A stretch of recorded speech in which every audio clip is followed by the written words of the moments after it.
Hello, my name's Gavin Houchell, one of the founders of the Acquire Group, and welcome to another In the Boardroom series. Today I'm delighted to be joined by Heith Mackay-Cruise, a highly experienced non-exec director and chair. So welcome, Heith. Thanks for joining us. Good to be here.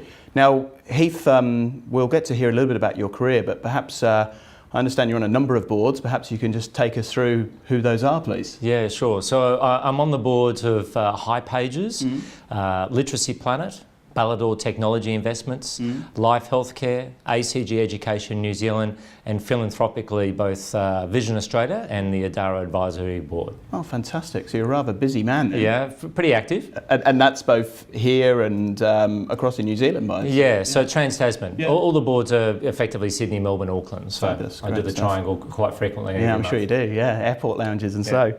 And perhaps you can share a little bit about your earlier career and perhaps even what made the transition from sort of leadership CEO role into the boardroom. So when I left uni, I pretty much had three kind of career steps before I went into NED. Yeah. The first was, FMCG, and I started effectively as a truck driver with what was then called Frito-Lay Australia. Yes. So the PepsiCo group of companies was really my foundation, where I learned around sales and marketing. So I did Frito-Lay in Sydney and Melbourne. I did PepsiCo, the Pepsi Cola beverage side. I did a lot of marketing in both Perth and Sydney. And that really gave me the foray into my second career step, which was media. So working for the Packers, Australian Consolidated Press as it was then known, where I effectively ran sales and marketing for the magazine division in Australia. And within that, I then actually spent almost 4 years running what became PBL Media in New Zealand. And that was my first foray, moving from kind of functional expertise into that breadth of a CEO role. And then I was able to capitalise that for my third career step, which was with Study Group, which was running a global education business.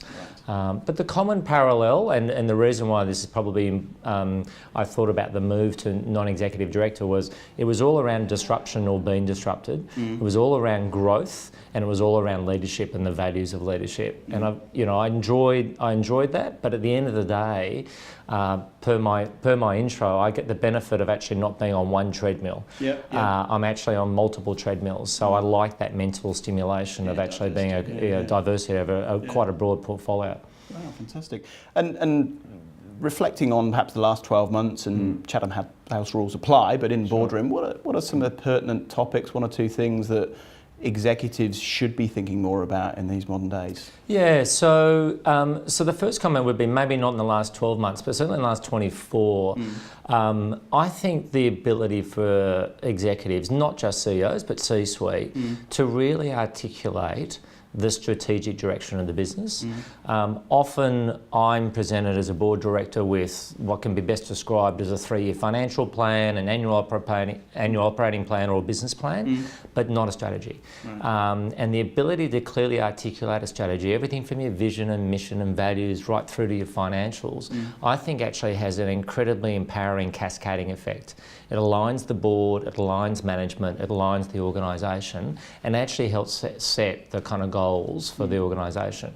Which leads into my kind of second point, which is certainly in the last 12 months, really understanding what I would call the kind of unit economics. So the real levers in the business. Because fundamentally, everyone comes with a different lens. I guess I always come with a lens of what capital is required, what's the most efficient use of capital, and is there capacity and capability in the management team? The kind of 3 C's, right? Capacity, capability and capital. And it's in that light that I'm always looking at, okay, what are the unit economics?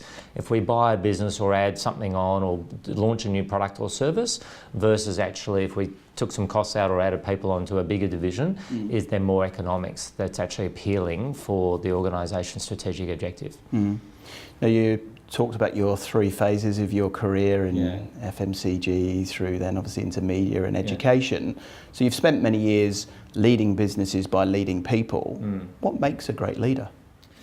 The couple of things. I think first and foremost being incredibly humble and a great listener. So I think a good leader versus a great leader, the fundamental gap is their values. So the ability to actually really understand and set the values for the organisation, I think paramount is the most important thing. Now, yes, they need to be humble, value-centred, and they need to be good listener. They need to actually have a bias to action, the ability to make decisions, knowing often those decisions are hard. But I think at the end of the day, in my experience, having sat on kind of both sides of the fence, so to speak, as a director and as a CEO, it's also very much around being innovative and being agile as well. So every leader is different, but the leaders that I've always aspired to and I've always looked up to have ones that have actually had really good centred values. Yeah. And taking that and harnessing it from a non-exec capacity, how does that help the organisations you work with? How do you balance that now you're in the boardroom? Yeah, so I think more and more, like when I was a CEO, we would never have conversations around the boardroom table around values, culture, and the likes of that. And more, I think that's been a requirement of business today, particularly in the 21st century. But I think there is, particularly for the public markets, there's actually an expectation now that the board and the directors are accountable for culture. It's not just delegated to, the old HR director role, people, head of people and culture. And I think that's actually been a bit of dawning and awakening for everyone to realise, no, culture is something that you can influence. You can ask questions as a director around culture, even though you're effectively dealing with a couple of the most senior people around the boardroom table. But if it's an organisation of 2,000 or 3,000 people, you can still affect culture as a director.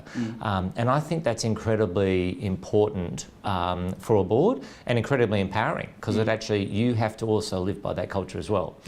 So, the board has to live by the same culture that they have an expectation of how management delivers to. Yeah.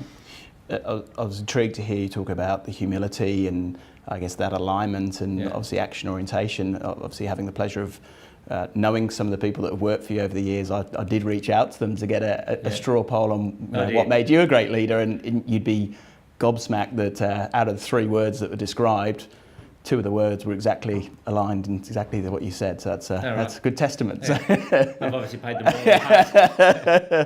more. Now, no doubt you've worked with some talented people, as I just alluded to, be it in HR, finance and marketing. For those executives that are aspiring to step through into the GM and MD realm pathway, what advice can you give someone that's been from a functional leader to a general manager role? So the age-old question, right, of breadth versus depth. And I still remember when I was running sales and marketing. I was the marketing and circulation distribution director at ACP in Australia. I had about $500 million revenue responsibility. And I got asked by the then CEO to go and run New Zealand. Now, New Zealand was, maybe $100 million in revenue. It was about $2 or $3 million of profit. No one really, frankly, cared about this particular division. And I remember that almost the stigma that went to when I decided that, no, I want to do that because that is actually about breadth. I want to move out of depth, I want to move to breadth. And I think one of the challenges for functional executives is partly ego and partly this kind of peer perception. And I think that the best examples are always to actually sometimes take a smaller, move sideways, take a smaller operating division if there is such an opportunity, and actually get your hands dirty. Because the smaller the business unit, the more you can actually influence. You really get to grapple with everything from the balance sheet through to leading teams and being ultimately responsible through to, depending the size of the business, there might be fiduciary responsibility as a director on a board, like a sub-board. So you get this massive kind of breadth of opportunity, which I think really sets you up for success. And I always call it like the testing ground, because the most important thing you learn is whether or not you want to have the breadth. Do I want to be a CEO, or in fact, do I want to go back to be a CMO, CFO, which you can always do.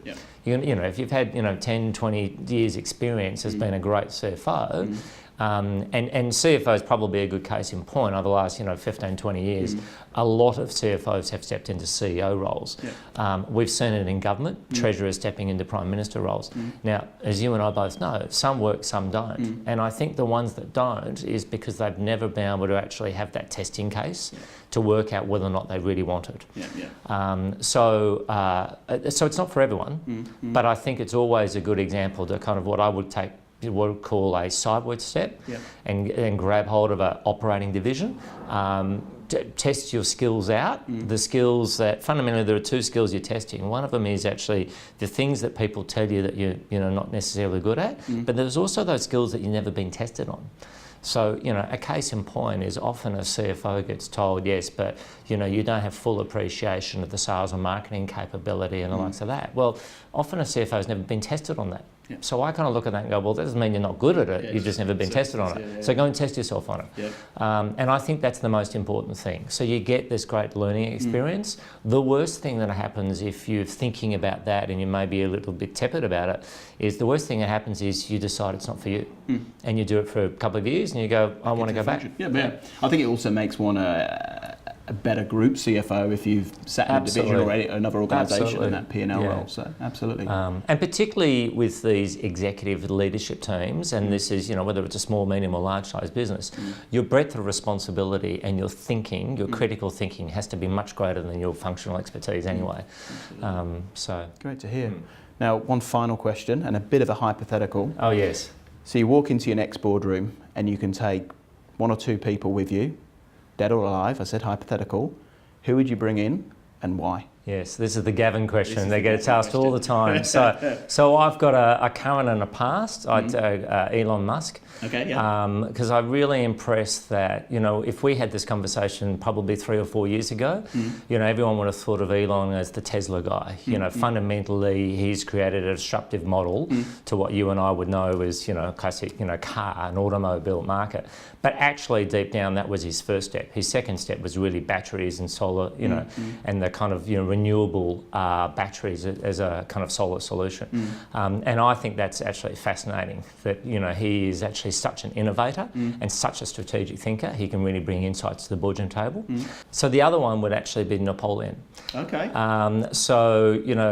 Here's a guy that, fundamentally, when you think about military command, leadership, strategic skills, the ability to be agile and tactile and literally within minutes. But the thing that impresses me the most about Napoleon is, amongst other things, in fact, it became known as the Napoleonic era, even though he was a commander-in-chief, the equivalent of commander-in-chief for only 15 years. But that whole kind of 50-year period actually became his era. So I think if you had Napoleon and Elon Musk around the table, you'd have very interesting boardroom discussions. Fantastic. Lovely to hear. Heath, thanks so much for your time. Thanks, Gavin. Take care. Cheers.